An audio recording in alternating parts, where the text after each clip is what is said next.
இல்ல வந்து மகளிருக்கு மட்டும் தான் பிரி பஸ், எங்களுக்கு மட்டும் ஏன் கொடுக்க மாட்டான் அதை சொல்லுவா. இல்ல சொல்றீங்க, நாங்க போனா மட்டும் ஒரு லிப்ட் கேட்டா மட்டும் எவனும் கொடுக்க மாட்டான், லேடிஸ் ஏறினா மட்டும் கேட்க.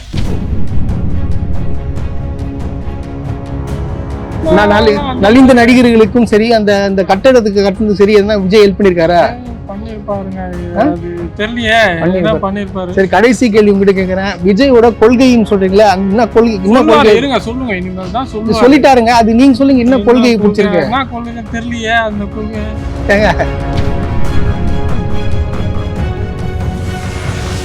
சாப்பிடறதுக்கு வயிறு இல்லையா, நானே 2 வயிறு தூக்கி போனேன் தெரியுமா? என்ன சாப்பாடு எடுத்துட்டு யார்கிட்ட வாங்குறது? என்ன சாப்பாடு எடுத்துட்டு பொண்டாட்டியே தொலைஞ்சிட்டா அந்த கும்பல்ல. நான் என்ன பண்றது? என் பொண்டாட்டியை பிடிக்கிட்டா இல்ல சாப்பாடை பிடிக்கிட்டா? கிருஷ்ணர் சொல்றதை வச்சு அவர் பேசுவாரு. ஆனா அம்பேத்கர் தான் கொள்கை தலைவர்னா எப்படி ஏத்துக்க முடியும்? உங்களுக்கு ஒரு விஷயம் தெரியுது, அவருக்கு தெரியல, அவருக்கு என்ன சொல்லி கொடுங்க பிரதர், பாவம் தெரியல அவருக்கு. அவர் ரசிகர் குஞ்சுகள்லாம் இருக்காங்கல்ல, அந்த 10 அணில் 15 அணில வச்சு அவர் கதை ஓட்டுனுக்காரு. ஓட்டம் வேற அவனுக்கு என்ன மனுஷன்லாம் அவனுங்க.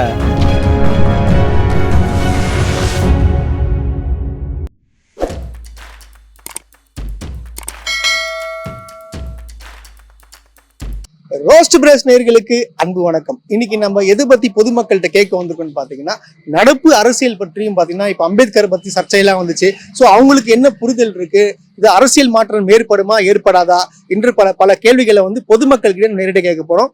வாங்க போய் கேட்கலாம். இப்ப 2026ல வந்து ஆட்சி மாற்றம் வரும்னு சொல்றாங்களே, அது மாறும்? கண்டிப்பா வருங்க. எங்க தளபதி தான், அவரு தான் 26ல வருவாரு, எழுதி கூட வச்சுக்கோங்க. இல்ல எப்படி இவ்வளவு கான்பிடண்டா சொல்றீங்க நீங்க? அது கான்பிடென்ட். 1.5 கோடி மக்கள் ரசிகர்கள் எல்லாரும் அவர் பின்னாடி தான் இருக்கிறோம்.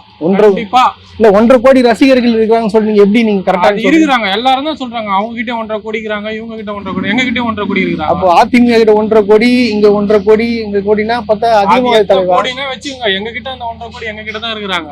நாங்க தான் 26ல பாக்குறீங்களா 200க்கு மேல வருவோம் சீட்டு. 200க்கு மேல வருவீங்களா? சரி, ஓகே. 200க்கு மேல நீங்க வருவீங்க நீங்க சொல்றீங்க. எது வச்சு இவ்வளவு தைரியமா சொல்றீங்க, இவ்வளவு தைரியமா கான்பிடன்டா சொல்றீங்கன்னா? உங்களுக்கு தளபதி பேரை சொன்னாலே வரும். தளபதி பேர் சொன்னா வருமா? வரும். எப்படி தளபதி அந்த அளவுக்கு என்ன பண்ணிருக்காரு இங்க? இனிமேல் தான் பண்ணுவாரு. மக்களுக்கு எல்லாம் நல உதவியும் பண்ணுவாரு. படிக்காத பசங்களை படிக்க வைக்கிறாரு, மக்கள் நல உதவி எல்லாம் செய்யறாரு. அதுக்கு மேல என்ன பண்ணுவாங்க? அது வந்து ஏகப்பட்ட சோசியல் சர்வீஸ் பண்றவங்க எல்லாம் பண்றாங்க. இப்ப கூட பண்றாங்க. லாரன்ஸ் பண்றாரு, இந்த KPI பாலா இருக்காருல்ல, அவர் எல்லாம் பண்றாரு, எல்லாரும் பண்ணிதான் இருக்கிறாங்க. சோ தளபதிக்குன்னு சொல்லிட்டு என்ன ஒரு சிறப்பு இருக்கு? இவர் வந்து முதலமைச்சர் ஆகிறதுக்கு ஒரு தகுதி இருக்குன்னா அது எந்த தகுதி இருக்கு? எல்லா தகுதியும் இருக்குங்க அவருக்கு. அவர் பண்ணாததான் இந்த 50 வருஷம் இதுல எவ்வளவு நடிகை படம் வச்சிருக்காரு. எல்லா படத்துலயும் தான் பண்ற. சர்க்கார் பாக்கலையா? சர்க்கார்ல என்ன பண்ணாரு பாத்தீங்களா? ஓட்டுக்காக எங்க இருந்து வந்தாரு, அந்த நிமிர் வருவாரு. எல்லாமே எல்லாம் பாருங்க, இனிமேல் தான் பாக்க போறீங்க. இப்ப அந்த இலவசம் எல்லாம் வந்து குடுக்கறதுலாம் உடைச்சாங்களே, அது இப்ப நீங்க? ஆமா, நாங்க தான் கண்டிப்பா நாங்க தான் ஒரு ஆளு. நானும் தான் இருக்கேன், எல்லாரும் இருக்கோம். அதனால வந்து அதுல புரட்சி நடந்த மாதிரி இங்கேயும் புரட்சி நடக்கும். நடக்கும் பாருங்க. 26ல நடக்க போகுது. ஆட்சி மாற்றத்தை பாப்பீங்க. தளபதி சீட்ல உட்கார வைக்கிறோம். இல்ல இப்ப இந்த மீனவர்கள் பிரச்சனை எல்லாம் இருக்குல்ல, அதெல்லாம் வந்து சுறாலே பாக்கல நீங்க. சுறால காப்பாத்தின மாதிரி இங்கேயும் பண்ணுவோம் பாருங்க. தனி ஒரு ஆள ஒரு போட் எடுத்துன்னு நாங்க போய் எல்லாமே கூட்டின்னு வருவோம். இல்ல பிரதர், கலாய்க்கிறீங்களா சீரியஸா பேசுறீங்க? என்னங்க இவ்வளவு தூரம் பப்ளிக்ல சொல்லிட்டு இருக்கேன், இதுக்கு மேல நான் கலாய்க்கிறதுக்கு இருக்கு? நேராவே தான் சொல்றேன். பாருங்க, யார் வேணா பாக்கட்டும். சோ அதனால இந்த விஷயத்தினால உங்க தளபதி தான் 100% வருவார். கண்டிப்பா வருவார். பாருங்க, ஆட்சி மாற்றத்தை கொண்டு வருவார். சரி, ஒண்ணு இல்ல, இப்ப வந்து வாரிசு அரசியலை பத்தி இவர் பேசுறாருல, அதெல்லாம் கிடையாது. இல்லங்க, இவர் பேசினார் வாரிசு அரசியலை பத்தி. விஜய் வந்து பேசுறாரு எல்லாம் வாரிசு அரசியல். கரெக்ட் தான். வாரிசு எங்க ஏன் இல்ல? அப்போ விஜய் எங்க இருந்து வந்தார்? விஜய் வந்து அவங்க அப்பா வந்தவர். அது வாரிசு இல்லீங்களா? அது இதுங்க சினிமால வந்தாரு. எல்லாமே வாரிசு தானே. அப்ப அதே மாதிரி அவங்களுக்கே வாரிசுல வராங்க. அதனால என்ன பிரச்சனை நான் கேக்குறேன். இப்ப நான் இப்ப சொல்றது புரியுதுங்களா? இப்ப இவரும் வாரிசுன்றீங்க, இவர் வாரிசு தான் வந்திருக்காரு, சினிமால அவங்க அப்பா மூலியமா வந்திருக்காரு. இப்ப அவங்களும் வந்து வாரிசு தானே வராங்க. அதுல என்ன பிரச்சனை உங்களுக்கு இருக்குது? அது சினிமாங்க, இது அரசியல். இது அரசியல்ல தனியா தானே வராரு. சரி, ஒரு தனி இது இருக்கு, எல்லாமே இருக்கு. சரி, இப்ப அது ஒண்ணும் இல்ல, இருக்கட்டும். இப்ப நான் இன்னொரு கேள்வி கடைசியா ஒண்ணு வைக்கிறேன். இப்போ வந்து விஜய் வந்து சினிமாக்காரங்களாம் வந்து என்ன ஹெல்ப் பண்ணிருக்காரு? சினிமா இண்டஸ்ட்ரியில என்னென்னலாம் உதவி பண்ணிருக்காரு? ஏங்க தையல் மிஷின் குடுக்கறது, அந்த வீல் சேர் குடுக்கறது. ஏங்க சினிமா நடிச்சது இல்லங்க, நான் கேக்குறது சினிமால என்னென்ன ஹெல்ப் பண்ணிருக்காரு? அங்க நலிந்த நடிகர்களுக்கும் சரி, அந்த கட்டடத்துக்கு கட்டுறது சரி எதுனா விஜய் ஹெல்ப் பண்ணிருக்காரா? பண்ணிருப்பாருங்க அது தெரியலையே என்ன பண்ணிருப்பாரு. சரி கடைசி கேள்வி உங்ககிட்ட கேக்குறேன். விஜயோட கொள்கைன்னு சொல்றீங்களா, என்ன கொள்கை, என்ன கொள்கை? இருங்க சொல்லுங்க, இனிமேல் தான் சொல்லுங்க. சொல்லிட்டாருங்க, அது நீங்க சொல்லுங்க, என்ன கொள்கையை பிடிச்சிருக்கு? என்ன கொள்கை தெரியலையே அந்த கொள்கை. கொள்கை சொன்னாங்க, அது என்ன கொள்கைன்னு சொல்லுங்க. சொல்றாங்க, இருங்க சொல்றேன். என்ன கொள்கை? அந்த கொள்கை தான் தேவை வரமாட்டே. இப்போ 2026ல வந்து இங்க மாற்றம் ஏற்படுமா, அரசியல் மாற்றம்? கண்டிப்பா ஐயா. எங்க தலை வந்துனா எங்க விஜய் தளபதி. தலையா தளபதியா? தளபதி ஐயா. தலைன்றதே வேணாம், தலைன்றதெல்லாம் வேற. எங்க வரணும், அவர் வரணுமா? ஆமா ஐயா. எதுக்காக வரணும்? ஆமா ஐயா, எவ்வளவு நல்லது பண்ணிக்கிறார். இப்ப மழைக்கு எவ்வளவு பேர் சாப்பாடு குத்துக்கிறாரு. எங்க குண்டத்தூர் ஐயா, என் சொந்த ஊரு. எத்தனையோ பேர் சாப்பாடு குத்துக்கிறாங்க இளைஞர்கள். இல்லையா, எங்க போய் கொடுத்தாங்க? யாருக்கு? விஜய் வந்து கொடுத்தாரு. ஆமா ஐயா, விஜய் வந்தாரா? விஜய் வரல ஐயா. விஜய் பேரை சொல்லி இதே மாதிரி எல்லாம் எத்தனையோ பேர் கொடுத்துருக்காங்க.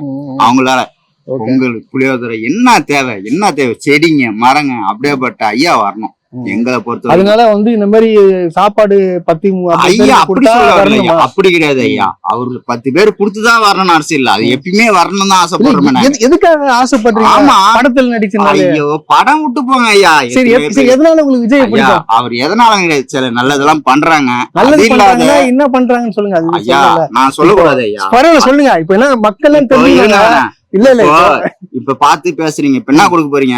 ஒரு கண்ணு கொடுப்பீங்களா, இல்ல சாப்பாடு வாங்கி கொடுப்பீங்களா? ஒண்ணும் கொடுக்க மாட்டீங்க. அதே வந்து அவர்கிட்ட போனோம்னா, ஒரு கொடி நட்ட இடத்துல இங்க இதுக்கு போனேன். எங்க நம்ம கோவூருக்கு அந்தாண்ட ஒரு ஊர்ல, கோவூர் அந்த உள்ள இருங்க உள்ளதான் ஒரு கொடி ஏத்துனாங்க. 3 வேளை சாப்பாடு எவ்வளவு வேணும், எவ்வளவு எனக்கு ட்ரெஸ் கொடுத்தாங்க. கொடி ஏத்திட்டு காலைல மதியம் நைட்டு 3 வேளை. ஆமா ஐயா கொடுத்தாங்க ஐயா. வயிறா சாப்பிட்டு தான் ஐயா சொல்றேன். அதனால என்ன வேற ஆள் 10 பேருக்கு வாங்கியும் கொடுத்தேன். இப்போ இவங்க மட்டும் குடுக்கலங்க, மற்ற கட்சியும் சரி, மற்ற வந்து அந்த உதவி குழுக்கள் எல்லாம் இருக்கு பாத்தீங்களா? நான் நம்பல ஐயா. உதவி குழுக்கள் எல்லாம் பண்றாங்களே, அது பண்றாரு. அந்த கேபி பாலா இருக்காரு பாத்தீங்களா? அதெல்லாம் ஏகப்பட்ட பேருக்கு வந்து ஆட்டோல இருந்து எல்லாமே வாங்கி தர, நிறைய வாங்கி தராருங்க. நான் கும்பர மலைன்னு தாய் சத்தியா சொல்றேன். எங்க தலை வரும், தலை அஜித் சாரி தளபதி வரணும். அது ஒண்ணுதான், அதை மட்டும் ஏற்பாடு பண்ணுங்க. என் பையனும் அதே மாதிரிதான் ஏற்பாடு பண்றது இல்ல. ஓட்டு போடணும். ஓட்டு போடுறேன் ஐயா. ஐயா என் வீட்டுல வந்து 5 ஓட்டு இருக்குது ஐயா. 5 ஓட்டு நான் போடுறேன் ஐயா. என் பொண்ணு ஒண்ணு, என் பொருள ஒண்ணு, என் பொண்டாட்டி ஒண்ணு, நான் ஒண்ணு. இல்ல எதுக்காக ஆட்சி மாற்றம் ஏற்படணும்? ஆட்சி மாற்றம் ஏற்பட்டா ஒரு இளைஞர்கள் கையில வரும்னு இல்லங்க ஐயா. ஐயா சத்தியமா சொல்றேன், அவர் வரணும் ஐயா. எதுக்கு வரும்னு கேட்டா நீங்க எதுவும் சொல்ல மாட்டீங்களா? ஐயா வந்தா கொள்கை பிடிச்சிருக்கா? சத்தியமா புடிச்சின்னு வச்சுதான் நான் இங்க போறேன். கொள்கை ஒரு 2-3 கொள்கை சொல்லுங்க. கொள்கையை சொல்லுங்க. அவரோட கொள்கை எதனால வந்து வந்திருக்காரு, அவரு யார தலைவரா வச்சு வந்திருக்காரு, அதெல்லாம் சொல்லுங்க. மக்களுக்கு தெரியட்டும். அதனால தெரியல மக்களுக்கு. கண்டிப்பா தெரியும். எப்போ தெரியுமா? அவர் நிக்கட்டும். நின்னுட்டாரு, கொடி வாங்கிட்டாரு, ஒன்னும் பிரச்சனை. எங்க ஓட்டு அவருதான் ஐயா. இல்லங்க, ஓட்டு நீங்க போடுறீங்க, எதனால நீங்க போடுறீங்கன்றத ஒண்ணுமே சொல்ல மாட்டீங்களா? அது ஏன் நீங்க மட்டும் இல்ல, எல்லா விஜய் ரசிகர்களும் சொல்றாங்கன்னா நான் வந்து விஜய்க்கு தான் ஓட்டு போடுவேன்றாங்க. ஆனா எதனால? நான் படத்தை பார்த்து ஓட்டு போடுறேன் அப்படின்னு சொல்லல. படத்துல எவ்வளவு நல்லது பண்ணிருக்காரு. சுறா படத்துல நல்லது பண்ணிருக்காரு. சர்க்கார்ல எல்லாம் பாத்தீங்க இலவச மாண்டான்னு சொல்லிட்டு எத்தனை பேர் ஒடிச்சானுங்க. நீங்களும் மிக்சி எல்லாம் ஒடிச்சிங்களா? ஏன் ஒடிக்கல நீங்க? ஏன் ஒடிக்கல? இன்னொருத்தர் பொருளுங்க, அவங்க என்ன வச்சு இலவசமே வாண்டான்னு சொல்லிட்டு ஒடிச்சாங்க. நீங்க ஏன் ஒடிக்கலன்னு கேக்குறேன். நமக்கு அந்த அளவுக்கு வன்முறையே வேணான்னு சொன்னவர். அதான் வன்முறையே வேணான்றாரு. சர்க்கார்ல ஒரு புரட்சி பண்ணார். ஒரு ஓட்டு படம் பாத்தீங்களா இல்லையா? ஒரு ஓட்டுக்காக, அந்த ஓட்டுக்கு ஒரு புரட்சி, ஒரு ஆட்சி மாற்றமே அமையும். சோ அந்த மாதிரி வரணும் எதிர்பார்க்கீங்களா? அதே போல வந்து சுறா படத்துல வந்து மீனவர்கள் எல்லாம் காப்பாத்துவாரு. அந்த மாதிரி காப்பாத்துவாரு. இதுலயும் கண்டிப்பா செய்வாரு. அதுல இப்ப படத்துல பண்றதுல இது பண்றது நேர்ல பண்ணுவாரு. அது நம்பிதான் இருக்கீங்க. கண்டிப்பா ஐயா, கண்டிப்பா செய்வாரு ஐயா. சரி, இப்ப இந்த ஆட்சியில உங்களுக்கு எதுல வந்து உங்களுக்கு பிடிக்காம இருக்குது சொல்லுங்க. இந்த ஆட்சியே எனக்கு பிடிக்கல. ஏன் பிடிக்கல? எனக்கு சாக்காடு வந்து மேலதாங்க தெரியும். இல்லங்க பரவாயில்ல சொல்லுங்க. விஜய் தலை வந்து எங்க தளபதி வந்தாருன்னா ஓகே. நான் என்ன கேக்குறேன்னா, இப்ப எனக்கு ஆட்சி மாற்றம் வேணுங்க. எனக்கு இப்ப ஆட்சி மாற்றம் எனக்கு வேணுங்க. அதனால வந்து இதெல்லாம் சரியில்லை அப்படின்னு சொல்றாங்களே, என்னென்ன சரியில்லைன்னு ஒரு 2-3 சொன்னீங்கன்னா கொஞ்சம் கரெக்டா இருக்கும். என்ன சரியில்லைன்ற? என்னென்ன சரியில்லை சொல்லுங்க. தெரியுங்க. மக்களுக்கு எல்லாம் விழிப்புணர்வு கொடுங்க நீங்க. இல்ல வந்து மகளிர் மட்டும் தான் பெரிய பஸ், எங்களுக்கு மட்டும் ஏன் கொடுக்க மாட்டாங்க அதை சொல்லுவா? இல்ல சொல்றீங்க. நாங்க போனா மட்டும் ஒரு லிப்ட் கேட்டா மட்டும் எவனும் கொடுக்க மாட்டான். லேடிஸ் ஏறினா மட்டும் போனா லிப்ட் கொடுக்கல. அதுல ஆட்சியில தப்பா? ஆட்சியில தப்பு கிடையாதுங்க. பொம்னாட்டிக்கும் போது ஃப்ரீ பஸ் விட்டேன். ஃப்ரீ பஸ் ஏன் அவங்க விட்டுறாங்க? அது என்ன காரணம்? அது யார் விட்டு போனோம்? எங்க விட்டு போனோம். நாங்க கொடுக்குற ஒவ்வொரு உழைப்பினுடைய பணம் எதுக்காக வந்து மகளிருக்கு வந்து இலவசம் கொடுத்து விடிய பயணம் போட்டு வச்சுக்கிற அதே தமிழ் ஆளுக்கு எனக்கு கொடுக்குறியா? விடிய பயணம் நீங்க விடிய பயணம் எங்களுக்கு கொடுக்குறீங்களா? இல்ல சொல்லுங்க. இல்ல விடிய பயணம் வந்து உங்களுக்கு ஏன் கொடுக்கணும்னு எங்களுக்கு கொடுக்கணும். நாங்க ஆம்பளை. இப்போ மகளிர்களை வந்து அவங்களுடைய வாழ்க்கை தரத்தை உயர்த்தணும், வேலைக்கு போற பெண்களுக்கு வாழ்க்கை தரத்தை உயர்த்தணும், அவங்களுக்கு வந்து வருமானம் ஈட்டணும், அவங்க வந்து பெண்களுக்கு வந்து பாத்தீங்கன்னா அவங்க வீட்டுல இருக்கிற பசங்களுக்கு வந்து காசு சேர்த்து வைக்கணும், அதனால வந்து அந்த காசு சேமிச்சு வைக்கிறாங்க. சோ இந்த மாதிரியான விஷயங்கள் எல்லாம் பண்ணி கொடுக்குறாங்க அவங்களுக்கு. அவங்களுடைய இப்போ உங்க தலைவருடைய தலைவர் யார் தெரியுமா? கொள்கை தலைவர் யாரு? சொல்லுங்க. தெரியாது, நான் சொல்றேன். அம்பேத்கர்னு சொல்றாரு. அம்பேத்கர் எத்தனை பேர் ஐயா? எல்லாருமே வந்து அம்பேத்கர் தான் பிடிப்பீங்களா? நான் கேக்குறேன். யாரு போனாலும் நேரா குன்றத்தூர் பஸ் ஸ்டாண்ட்ல வந்து ஒரு மாலைத்துக்கு மாட்டிக்கிறீங்க. இல்ல இப்போ ஒரு கட்சி ஒண்ணு வந்தது பாமகவா என்னமோ ஒரு இது அதை தீவிர மாலத்துக்கு மாட்டுறீங்க. இல்லங்க கருண் அவரை மேல போட்டு அதுதான் இப்ப விஜயும் அவரும் தலைவருங்க. அம்பேத்கர் சார், அம்பேத்கர் எல்லா கட்சிக்கும் அம்பேத்கர் தான் சார் வராங்க. சரி, தலைக்கு தான் சார் நான் போடுவோம் ஓட்டு. தலைன்னு சொல்லாதீங்க. தலை வந்து அஜித் தான் சொல்லுவாங்க. இங்க பாருங்க, எனக்கு விஜய் தான். விஜய் தவிர நான் இல்ல. நான் இங்க பாருங்க, விக்கிரவாண்டி தான் என் சொந்த ஊரு. புரியுதுங்களா? விக்கிரவாண்டி பக்கத்துல. புரியுதுங்களா? என்ன ஊருன்னு கேக்குறீங்களா? அதுவும் நானும் கிராமத்துல இருந்தேன். அது கூட சொல்ல போனா உங்களுக்கு கேட்கும். அந்த கோல்கேட் இருக்கு பாத்தீங்களா? கோல்கேட்டுக்கு எதிரிலே ஒரு சின்ன கிராமம். கோல்கேட் பக்கத்துல அந்த சின்ன கிராமம் தான் பிறந்து வாழ்ந்தேன். மாநாடுக்கு போனீங்களா? போனோம் ஐயா. போனீங்க. அங்க சாப்பாடுல யாருமே கொடுக்கவே இல்லை. ஏன் சாப்பாடு கொடுக்கல? கொடுக்கவே இல்லை ஐயா. ஏன் கொடுக்கல சாப்பாடு? அவரா கூட நாக்காயிட போதே. அவரை பத்தி சொல்றாதீங்க. சாப்பாடு மத்தவங்களே கொடுக்கல ஐயா. கம்முன்னு இருங்க ஐயா. மத்தவங்க கொடுக்கல சாப்பாடு. திங்கிறதுக்கு வயிறு இல்லைன்னு சொல்லுங்க. நீங்க சாப்பாடு இல்லைன்னு சொல்லிட்டு மைக் வச்சு கீழே விட்டுன்னு சொன்னாங்க. ஆமா சொல்லுவாங்க. அதுவும் ஐயா கம்முன்னு இருங்க ஐயா. சாப்பிடறதுக்கு வயிறு இல்ல ஐயா. நானே 2 வயிறு தூக்கிமா தெரியுமா? என்ன சாப்பாடு எடுத்துட்டு போனீங்க? யார்கிட்ட வாங்குறது? என்ன சாப்பாடு எடுத்துட்டு போனீங்க? பொண்டாட்டியே தொலைஞ்சிட்டா அந்த கும்பல்ல. நான் என்ன பண்றது? என் பொண்டாட்டியை பிடிக்கிறதா இல்ல சாப்பாடை பிடிக்கிறதா? சொல்லுங்க பாப்போம். அந்த அளவுக்கு இருந்தது. அவ்வளவு கும்பல் காலை வைக்க முடியல. அவருடைய மாநாட்டை காலை முதல்ல வைக்க முடியுதா? இப்ப கேக்குறீங்க அவரை பத்தி. உண்மையா சத்தியமா சொல்றேன் ஐயா, உடம்பு ரூபாய் இல்ல, என் ஓட்டு அவருதான் ஐயா. அவர் நல்லவரோ கெட்டவரோ என்னை பொறுத்த வரைக்கும் நல்லது பண்றாரு ஐயா. இது வரைக்கும் அவர் சாப்பிட்டுக்கிறேன். ஒரு நல்ல ட்ரெஸ் குத்துக்கிறாரு, நல்ல ஒரு இது குத்துக்கிறாரு. உண்மையா வேற யாருமே கொடுக்கவே இல்லைங்களா? இல்ல, அவெல்லாம் கொடுத்தாங்கன்னா வாங்க மாட்டாங்க. அதெல்லாம் எனக்கு வேணாம். இது வரைக்கும் நான் அந்த கட்சியும் போனது இல்லை. என் பையன் எப்ப முடிவு எடுத்தானோ முடிவு பண்ணி தளபதி தான் வரணும் ஐயா. வரணும் ஐயா. வரட்டும் ஐயா. வணக்கம். இப்போ வந்து அம்பேத்கர் பற்றி ஒரு சர்ச்சையை வந்து அமித்ஷா வந்து பேசினாரு. ஸோ அது பார்த்தீங்கன்னா வந்து தமிழ்நாட்டில் வந்து திமுக, விசிக இன்னும் இதர கட்சிகளும் சரி போராட்டம்லாம் நடத்தினாங்க. இப்போ வந்து விஜய் வந்து ஒரு கொள்கை தலைவராக வந்து அம்பேத்கரை முன்னிறுத்துறாரு. ஆனால் வந்து இப்போ ஒரு ட்வீட் மட்டும் தான் போட்டிருக்காரு. ஆனால் வந்து அவங்களோட கட்சிக்காரங்கள்லாம் சொல்கிறாங்க அந்த ட்வீட் போட்டாலே போதும் எங்களுக்கு அது போராட்டம் அறிவிச்ச மாதிரி தான் அப்படின்னு சொல்கிறாங்க. விஜய் ஏன் இன்னும் வந்து இறங்கி இதை வேலை செய்ய மாட்டாரு? எதுக்காக வந்து எதுவுமே ஸ்ட்ராங்காக பேச மாட்டாரு? தெம்பு தைரியம் திராணி வேணும் ப்ரோ. ஆள் கூட்ட முடியாது. வச்சு கிளை அளவில் ஃபார்ம் பண்ணல. சம்பிரதாயத்துக்கு ட்வீட் போடுறேன், சம்பிரதாயத்துக்கு போட சொல்லி இப்போ சம்பிரதாயம் அவரு சினிமா டைலாக்லாம் பஞ்சு டைலாக் கூட்டின்னு இருப்பாரு. அதுக்கேற்ற மாதிரி போடுவாரு. மற்றபடி ஆள் கூட்டி போராட்டம் பண்ணுறதுக்குலாம் தெம்பு திராணி அவர் கிடையாது. நம்மளை கேட்குறாரு, திராணி தானே எதிர்கட்சிங்களை பார்த்து கேட்குறாரு, திமுக வருமா இது வருமா? அந்த திராணி அவருக்கு கிடையாது. அவர் இன்னும் பார்த்து தானே போராட்டம் தானே தெரியும். அவர் கொள்கை இதுவா அம்பேத்கரை சொல்றாரு. அவர் கொள்கையா அப்போ பகவத்கீதை எது கையில வச்சிருக்காரு? அதில் வர்ணாசிரமத்தில் என்ன சொல்றாங்க? கிருஷ்ணர் சொல்றதை வச்சு அவர் பேசுவாரு. ஆனா அம்பேத்கர் தான் கொள்கை தலைவர்னா எப்படி ஏத்துக்க முடியும்? ஜனங்க தமிழ் உங்களுக்கு ஒரு விஷயம் தெரியுது, அவருக்கு தெரியல. அவருக்கு என்ன சொல்லி கொடுங்க பிரதர். பாவம் தெரியல அவருக்கு. அவர் ரசிகர் குஞ்சிகள்லாம் இருக்காங்கல்ல, அந்த 10 அணில் 15 அணில வச்சு அவர் கதை ஓட்டுனுறாரு. ஓட்டம் வேற அவனுக்குன்னா மனுஷன்லாம் அவனுங்க சினிமா பஞ்ச் டைலாக் வச்சு பேசுறானுங்க. இல்லை பிரதர், இப்போ அவருக்கு என்னன்னா இப்போ வந்து வெளியில நான் வந்தா நான் கூட்டம் கூட்டினோம், அதனால தான் வந்து ட்வீட் போடுறேன் அப்படின்னு சொல்றாரு. இப்போ அரசியல்னா வந்து வெளியே வந்து மக்களை சந்திக்கணும் தானே? மக்களை சந்தித்தான் அரசியல். வெளியே வரணுமே. கூட்டம்னா ஒரு வாட்டி கூடும். மொத்த தமிழ்நாட்டையும் கூட்டி மாநாட்டு போடுறது வேற. ஒரு தெருவில் இறங்கினா 10 பேர் தான். 10 பேர் மேலே எவனும் வரமாட்டான். 10 பேர் வரமாட்டான்னு சொல்றீங்களா? வரமாட்டான். என்ன பிரதர், எல்லாரும் சொல்றாங்க அவ்வளோ கோடி கலெக்ஷன் ஆகுது அப்படின்னு சொல்றாங்க. படம் பார்க்கறதுக்கு பல பேர் வருவாங்க, வரமாட்டாங்க. ரசிகர் மன்ற டிக்கெட் அவரே பிளாக்ல 2000 3000 வித்துனுக்குறாங்க. இல்ல ஊழல் ஒழிக்கிறேன்னு சொல்றாரு. அதுதான் அவரே பிளாக் தான். திரைப்பட தயாரிப்பாளர் ராஜன் பேசியிருக்காரு. தலைவா படத்துக்கு நானே பிளாக்ல பாதி காசு கொடுத்தேன்றாரு. அதெல்லாம் எங்க போய் வச்சு பாரு. ரோல்ஸ் ரைஸுக்கு வரி கட்டினாருங்களா? என்ன அடுக்கடுக்காக வந்து குற்றச்சாட்டுகள் வச்சுட்டே இருக்கீங்க. ஆனால் வந்து அவர் வந்து மிகப்பெரிய ஒரு நடிகர், அவர் தான் காப்பாற்ற போறாரு, தமிழ்நாட்டையே காப்பாற்ற போறாரு அப்படின்னு சொல்றாங்க. அவரை காப்பாத்தினா யாரு? ஆரம்பத்துல அவங்க அப்பா தானே காப்பாத்தினாரு. அது மூலியமா விஜயகாந்த் வச்சு மேலே வந்தாரு. இன்னைக்கு நான் உச்சத்துல இருக்கிறேன். எப்படி உச்சத்துக்கு வந்தாரு? இப்போ எதிர்கட்சிகளை பார்த்து சொல்லுவாரு மன்னராட்சி ஒழிப்ப இதை ஒழிப்பண்றாரு. இவர் எப்படி வந்தாராம்? யார் வாழை பிடிச்சின்னு வந்தாரு? அதான் இப்போ வாரிசுன்னு சொல்றீங்க. உங்க அப்பா மூலியமா தான் அவரும் வந்தாருன்னு சொல்றீங்க. கண்டிப்பா நெப்போட்டிசம் தான். வேற எதுவுமே கிடையாது. எல்லாம் அப்படிதான். ஆனா வந்து இப்போ ஒரு எடுத்து வைக்கிற ஒரு மெயின் ஸ்ட்ராங்கான விஷயம்னா அதுனா நீங்க ஆணவத்துல வந்து சிலவங்க வந்து 200 தொகுதி ஜெயிப்போம்னு சொல்றாங்க அப்படின்னு சொல்லிட்டு ஆணவமா நடந்துக்கிறேன்னு சொல்லிட்டு அவர் குற்றச்சாட்டு வைக்கிறார் அந்த மேடையிலேயே அது பார்த்தீங்கன்னா. குற்றச்சாட்டு ஏன் வைக்கிறாருன்னா, இப்போ தமிழ்நாட்டில் ஸ்ட்ராங்காக இருக்கிறது திமுகவும் திமுக சார்ந்த கூட்டணி மட்டும் தான் ஸ்ட்ராங்காக இருக்குது.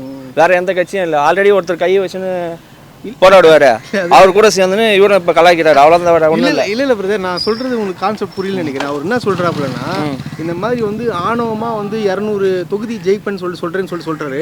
ஆனா வந்து இவரு வந்து இப்பதான் அரசியல் கட்சிக்கு வந்தாரு. ஆனா இவரு வந்து ஆணவமா தானே சொல்றாரு, நான் தான் சிஎம் சொல்றாரு. அது ஆணவம் தானே அது? திமுக வந்து வரலாறு 70-80 வருஷம் வரலாறு கொண்ட கட்சி. அவங்க எங்களோட மக்கள் சப்போர்ட், மக்கள் இருக்கிற ஆதரவால அவங்க சொல்றாங்க, தைரியத்துல சொல்றாங்க. இவரு கட்சி ஆரம்பிச்சு 2 மாசம் தான் ஆகுது. அது கூட முழுமையா ஆயிருக்காது. ஒரே ஒரு மாநாடை போட்டு நான் இன்னைக்கு அடுத்த முதல்வர் நான் தான் சொல்றேன். அது இப்போ எந்த வகையில் நியாயம்? அது ஆணவம் கிடையாதா? அகங்காரம் கிடையாதா? இல்ல, அதுதான் எனக்கு புரியல. எல்லாருமே அவங்க ரசிகர்கள் எல்லாமே சொல்ற திமுக ஒழிக்க போற ஒரே ஆள் வந்து விஜய் தான் அப்படின்னு சொல்றாங்க. திமுகவை ஒழிக்கிறோன்றவங்க வரலாறு எல்லாருக்குமே தெரியும் ப்ரோ. எல்லாமே அழிஞ்சு தான் போய், திமுக இன்னும் ஸ்ட்ராங்காக தான் நிற்குது. அழிக்க போறவன் தான் அழிஞ்சு போயிடான். இப்போ இவர் வந்திருக்காரு, இதோ இப்போ 26 தெரிஞ்சிடும் அவர் கதை என்னன்னு. அதான் இன்னும் இப்போ வந்து இன்னும் பப்ளிக்கை வந்து சந்திக்கல, எதுவுமே பண்ணல அவரு. அது வந்து பார்த்தீங்கன்னு வச்சுங்களேன், அப்போ புதுசாக ஒரு அரசியல் ஒன்று பண்ணுறாரு. எல்லாரும் சொல்கிறாங்க ஒர்க் ஃப்ரம் ஹோம்னு ஒன்று கொண்டு வந்திருக்காரு. புதுசாக ஒரு திட்டம் மாதிரி ஒரு ஒர்க் ஃப்ரம் ஹோம் ஒன்று கொண்டு வந்திருக்காரு. அதை பற்றி என்ன நினைக்கிறீங்க? ஏன்னா வந்து பாதிக்கப்பட்ட மக்கள்லாம் வந்து அவங்க வீட்டில் வந்து பார்க்கணும். கண்டிப்பாக ப்ரோ, புதுசாக தானே இருக்கு. புதுசு தான். இப்போ தலைமைச் செயலகம் ஃபோர்ட்டில் இருக்குதுல்ல, இவரு 26 ஆயிட்டாருன்னா பனையூர்ல முகாம் அலுவலகம் போட்டுருவாரு. முகாம் அலுவலகம் பார்லிமெண்ட்டே வச்சுருவான்னு சொல்றீங்க அங்கே உள்ளே?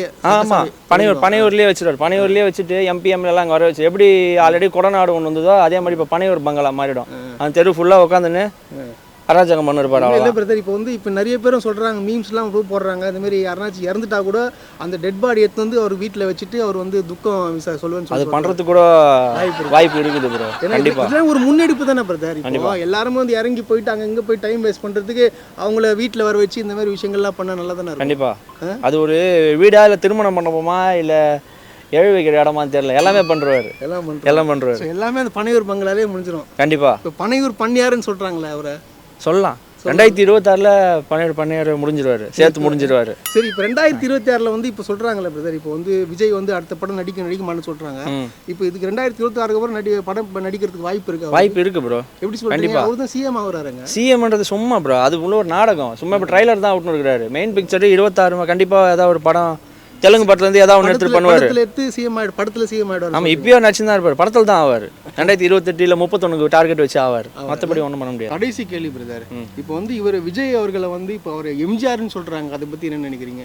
எம்ஜிஆர்னா ஒருத்தர் தான் ப்ரோ. அது அவர் தான். அவர் ஆல்ரெடி அரசியல் சேவைகள்லாம் பண்ணிட்டு தான் தமிழ்நாட்டுக்கு வந்தார். எடுத்தோடனே அவர் முதலமைச்சர் ஆகல.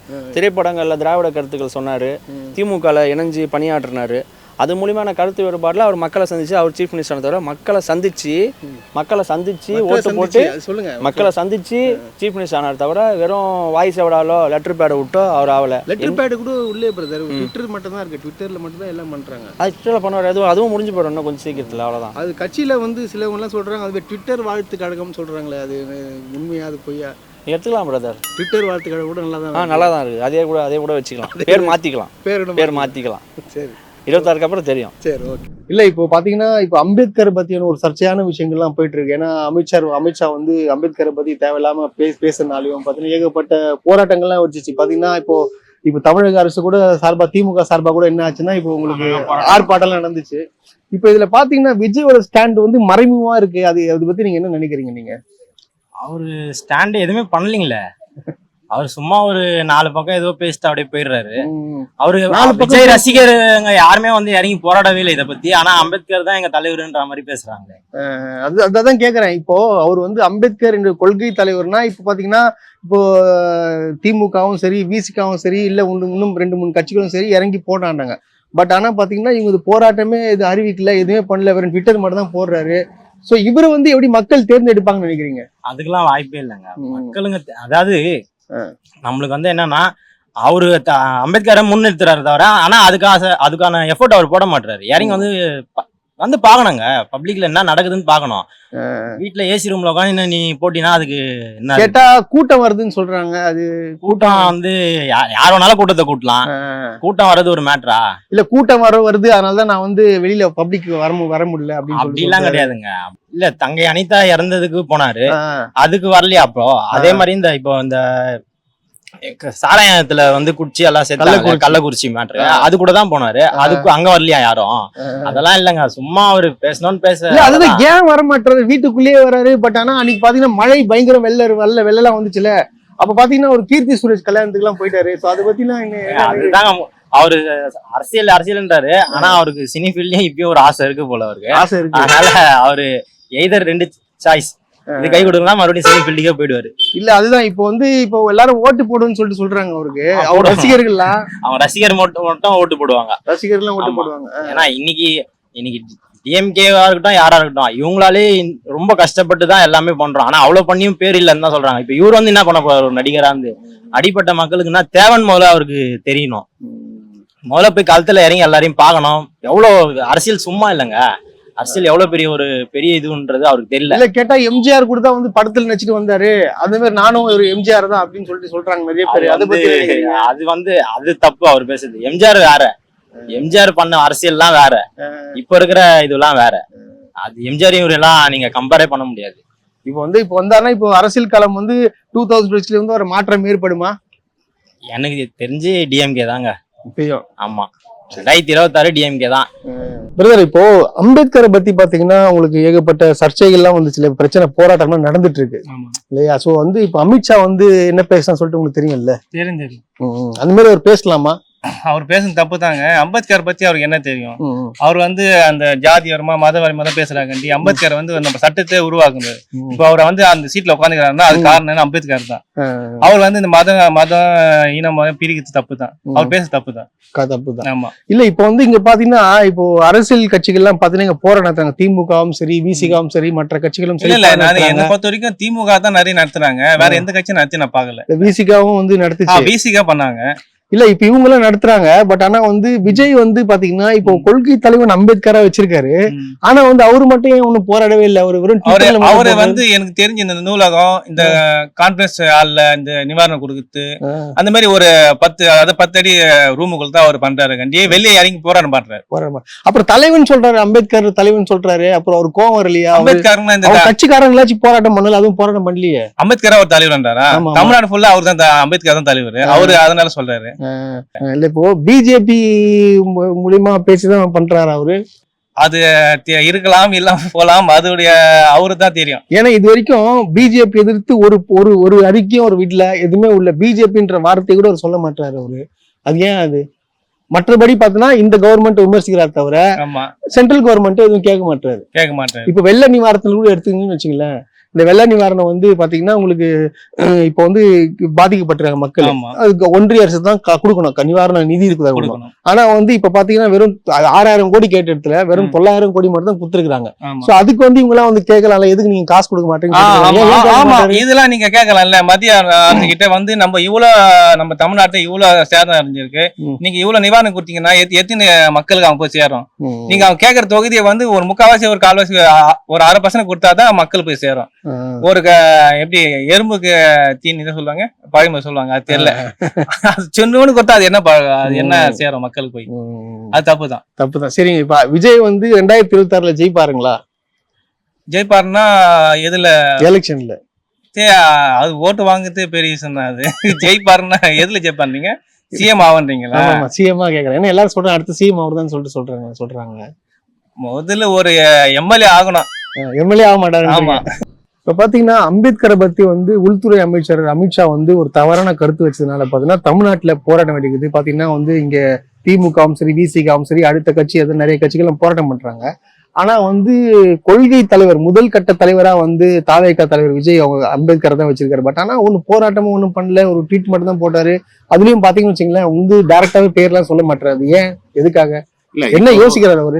இல்ல ஏடிஎம்கே டிஎம்கே ரெண்டும் பாத்தீங்கன்னா உங்களுக்கு உட்கட்சி அமைப்பு எல்லாமே இருக்கு. இப்ப நியூவா வந்திருக்காரு. இப்ப ஒரு போராட்டம் நடத்தினா அவருக்காக மக்கள் வந்து பொதுமக்கள் வரணும், ரசிகர்கள் வரணும், அவங்க வந்து நிப்பாங்களான்லாம் தெரியாது. அதனால மேல்மட்ட அரசியல் வரையும் பண்ணிட்டு போறாரு தவிர, ஆனா இது கொள்கையோட அவர் கொள்கை அம்பேத்கரோட கொள்கை அவர் எடுத்ததுனால அவர் கண்டிப்பா வந்து பண்ணிருக்கணும், பண்ணல. அவரோட அரசியல் எனக்கு இப்போ நீங்க சொல்றது கரெக்ட். இப்ப ஆனா அவர் முன்னெடுத்துறாங்களே, நூலகம் வெளியீட்டு விழா கூட அவரு தான் திறந்து வைக்கணும்னு சொல்றாங்க. அது எப்படி எந்த அளவுக்கு ஆகுதுன்னு ஒன்றும் புரியல. இப்போ பப்ளிக் வந்து விரும்புறாங்களா இல்ல வந்து இவரை கொண்டு வராங்களா இல்ல இவரை பப்ளிக் கொண்டு வரல, ஒரு சில பேர் கொண்டு வர ட்ரை பண்றாங்க. திராவிட கட்சி, அண்ணா திராவிடமும் சரி, திராவிட திமுகவும் சரி, திராவிடத்தை அழிக்கணும்னு சொல்லிட்டு முடிவு பண்ணி இவரை கொண்டு வரதுக்கு ட்ரை பண்றாங்க. முன்னாடி கொண்டு வராங்க தவிர இவருக்குன்ட்டு ஒரு பேசிக் கொள்கை அதெல்லாம் இன்னும் இல்லங்க. இப்போ அரசியலுக்கு வந்து வச்சுங்களேன், நீங்க வந்து பொது வெளியில இறங்கி நீங்க பேசணும். இப்போ வரைக்கும் ஒரு பத்திரிகையாளரை அவர் சந்திக்கல. ஆனாலும் பாத்தீங்கன்னா நிறைய பேர் என்ன சொல்றாங்கன்னா 2026 அவர் தான் முதலமைச்சர் அப்படின்னு சொல்லி ஸ்ட்ராங்கா சொல்றாங்க. அது எப்படி, அது எந்த கண்ணோட்டத்துல அவங்க சொல்றாங்க தெரிஞ்சுக்கலாம். அவங்க ரசிகர் மன்றத்தை வச்சு பிளான் பண்றாங்க சார். ரசிகர் மன்றத்துல நிறைய பேர் 16 வயசு 15 வயசு எல்லாம் இருப்பாங்க. சில லேடிஸுங்க அந்த உணர்ச்சி வசமா பேசி இது பண்ணுவாங்க. ஆனா அதை வச்சு எல்லாம் பிளான் பண்றது கஷ்டம். இல்ல அவங்க ஓட்டு போடுவாங்களா? அந்த எலெக்ஷன் டைம் நியர் பை வரும்போதுதான் தெரியுமே தவிர இப்ப அவரை பாக்குறதுக்காக அந்த அலை கூட்டம் போகுது, அவ்வளவுதான். பாக்குறதுக்கு ஒரு மோகத்துக்காக போதே தவிர மத்ததெல்லாம். இந்த மாதிரி வந்து வாரிசு அரசியலை பத்தி இவர் பேசுறாரு. வாரிசு அரசியல் ஆக்சுவலா வந்து வாரிசு அரசியல் பத்தி இவர் பேசுறது கரெக்டா தப்பாங்க? விஜய் அவர்கள் வந்து வாரிசு அரசியல் பத்தி பேசுறாரு, மன்னர் ஆட்சின்னு பேசுறாரு. இது நடக்கிறது மன்னர் ஆட்சியா இல்ல எந்த ஆட்சி? இல்ல, மன்னர் ஆட்சிங்கிறது இவர் பேசுனதா, ஆதவ் அர்ஜுன் சார் பேசுறது. இவரும் பேசினாரு, நான் உங்களுக்கு வாரிசு அரசியல்ல ஒழிப்பேன், நான் வந்து ஊழல ஒழிப்பேன் அப்படின்னு சொல்றாரு. இல்ல வாரிசு அரசியல் ஒழிப்பேன்னா தாத்தா, அப்பா, அதுக்கப்புறம் பேரன், அந்த மாதிரி அரசியல். அது கேட்கறதும் கொஞ்சம் ஓரளவுக்கு கரெக்டான கொஸ்டின் தான். ஏன்னா டிஎம்கேல வேற தலைவர்களே இல்லையான்ற மாதிரி கேட்டேன். அப்படின்ற மாதிரி காங்கிரஸும் கேட்கணும். நேரு, இந்திரா காந்தி, சோனியா காந்தி, ராகுல் காந்தி, பிரியா காந்தி, அப்படி அவங்களையும் கேட்டிருக்கணும். இது மக்களால் தேர்ந்தெடுக்கப்படுறது. இப்ப நீங்க ஒரு வாரிசுன்ற அரசியல் பத்தி ஒரு மேட்டர் ஒன்று வச்சுங்க. நான் உங்களுக்கு பாயிண்ட் வரேன். இப்போ விஜய் வந்து எப்படி வாரிசுல வந்தாரா இல்ல எப்படி வந்தாரு? அவரு சினிமால எப்படி வந்தாரு? இப்போ சினிமா, அவங்க அப்பா சினிமாக்காரரு, இவர் சினிமால வந்தாரு. அதே போல வந்து முதலமைச்சர் உங்க அப்பா வந்து அரசியல்வாதி, இவரும் பாத்தீங்கன்னா அரசியல்வாதி இருந்தாரு. இன்னொரு பையன் வந்து அரசியல்வாதி. இப்ப அது மட்டும் வந்து ஏத்துக்க மாட்டாங்க, சினிமாவை மட்டும் ஏத்துக்கிறாங்கன்னா அது எப்படி? ரெண்டும் மக்களுக்காக தொண்டு செய்யற இதெல்லாம் இல்ல. கலை ஏத்துக்கிறாங்க இல்ல, ஆனா இது வந்து மக்களுக்காக ஏற்று பணி. மக்களுக்காக ஏற்று மக்கள் தானே ஓட்டு போடுறாங்க. மக்கள் ஓட்டு போடுறாங்க. அப்புறம் மக்கள் ஆட்சி தானே இது. மன்னர் ஆட்சின்னு எப்படி சொல்லலாம்? அது தவிர அந்த மன்னர் ஆட்சின்னு சொன்னது அரசியல்ங்கிறது உடன்பாடு. அது நாங்க அதுதான் வாரிசு அரசியல் வந்து உடன்பாடு இல்ல. உடன்பாடு இல்ல.